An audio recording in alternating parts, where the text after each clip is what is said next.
Sa wakas, natikman ko na rin itong pinag-uusapang burger dito sa Dubai.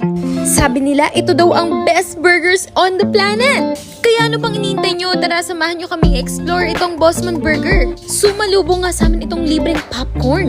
Napakaganda rin ng place nila dahil napaka-instagrammable. Naabutan pa nga namin na sinushoot nila yung isa sa mga bestseller burgers nila. Kaya ito na talaga ang sign. Nakakapaglaway nga naman. Marami rin silang pagganap dito ha. Bukod sa burger, meron pa nga silang iba't ibang snacks na in-offer. Hindi nga naman maalis ang titig ko dito sa best seller burger nila.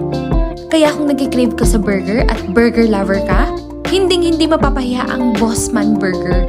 Kitang-kita nyo naman na hindi sila nagtitipid sa cheese.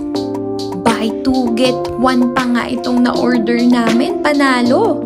Maglalaway ka talaga kung nanonood ka lang nito.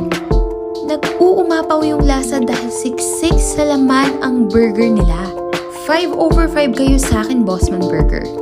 Meron pa nga akong discover na cheesy sweet potato fries.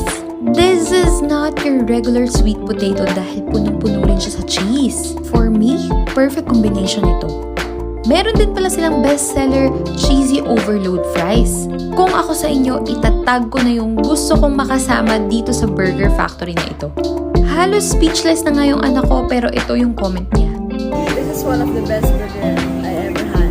Kaya kung natakam ka sa video ko, isave mo na to at itry mo na.